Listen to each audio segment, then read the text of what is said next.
Hi everyone, it's Benita Hutchison here with another podcast on goal setting. Today I want to talk about our naysayers, the people with the cautionary tales. So when we're saying, hey, I'm going to do this new thing, they're the ones who tend to go, are you sure? Do you really think that's a good idea? That's so outside your depth. Like, what are you thinking? And the problem with that is that we tend to be geared to look for validation from other people. We want their support.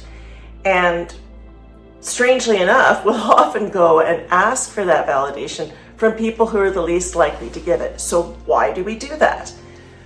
Because a lot of us have core patterns that start in early childhood where we're looking for validation from parents, maybe it's our teachers, it's some adults along the way that we look to for validation.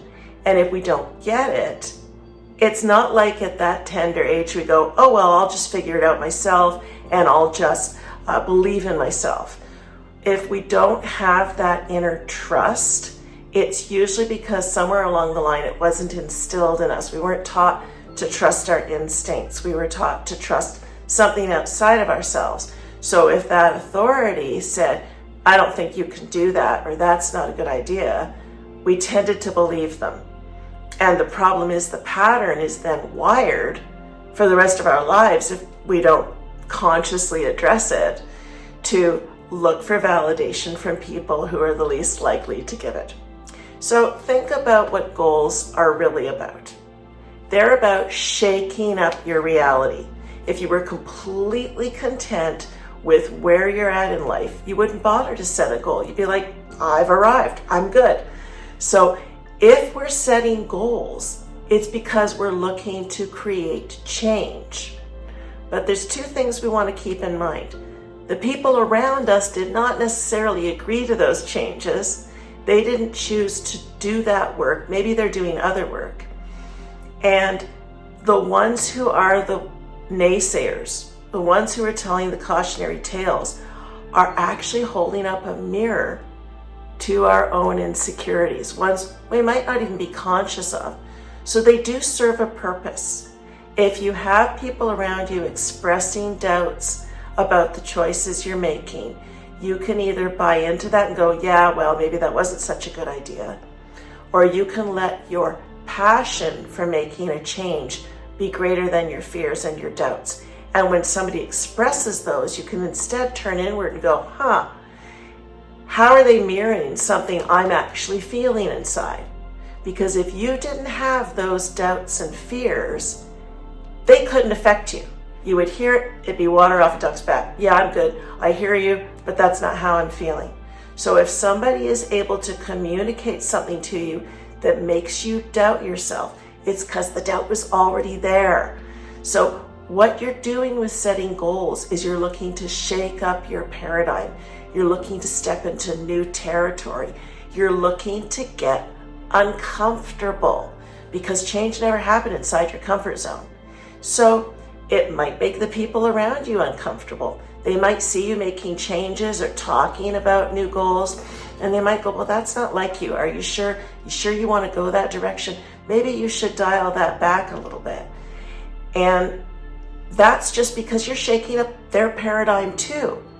So when we're going forward, when we're walking our path, when we're listening to our inner leader that says, I need to do this, accept the fact that it might shake up the people around you, it might make them uncomfortable, and rather than turn inward and look at their own discomfort and why they're triggered, because let's face it, our society is not designed for that. It's designed to make our changes externally, not to go inward and go, what's affecting me? Instead, it's how do I stop this thing outside of me from affecting me? So we tend to try to control other people and things. So when those people are triggered and their reaction is to try to suppress what you're doing, recognize at that moment, they have an opportunity for personal growth. And as I've said before, they may not take it, they may not thank you for it, but by continuing on your path of setting your goals and moving forward on them, you're shaking up your world as well as theirs. And that is not a bad thing. We all need to grow. We all need to change. It's not that you're going about setting goals to change anybody else, but if it does shake them up, maybe one way you can approach it is to feel and show support for them. To say, hey, I know the changes I'm making are a challenge for you. And if that's something you want to talk to me about, I'm happy to hear you out. I'm happy to support you working on how that's affecting you in whatever way works for you. But I'm clear on my direction. I'm going forward with this.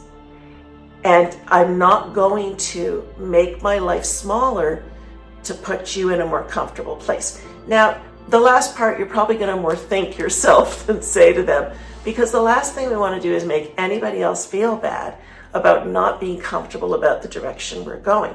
But you don't want to make your life smaller to make other people more comfortable, because at the end of your days, you will have made them happy and you will not have grown and brought happiness to yourself. So walk your path, do your thing. But if the naysayers around you express their discomfort, you've got a choice. You can be supportive of them looking at why it's bothering them so much. You can address that. Or you can just say, I'm clear that I need to do this. Sorry that it's uncomfortable for you. I am a big believer that the movers and the shakers in our world are the trailblazers. So even if the people around you are uncomfortable right now, it doesn't mean they'll always be. You might be planting seeds. Somebody who's watching the changes you're making right now, those changes might not be ones they need to make. Or maybe down the road, they'll look back and go, that person did it. I can do it too. I was challenged at the time. It was bringing my own stuff up I didn't want to look at, but I've seen the difference it's made for them. And now I want to make that change as well. So remember, when you're setting goals, you're shaking up your paradigm. You're also stepping into your inner leadership. You're starting to listen to your inner wisdom and act on it. It's going to take you on a new path. It's going to change the world around you. And in the end, it might actually be a positive influence for somebody else. Don't attach to that. Just do your own thing. Be supportive where you can be. But just know that by you stepping into who you really are, there's a pretty good chance it's going to help other people along the way feel like they can do that too. When we give ourselves permission to be all we can be, it gives other people permission to do the same. And if we have the energy, it's a wonderful thing to be able to say to somebody, so you feel really strongly about me doing this thing. Why is that? I'm curious. I know I need to do this. I'm clear on that, but I'm wondering why. Is it bothering you? Is there something I can do to support you to look at this?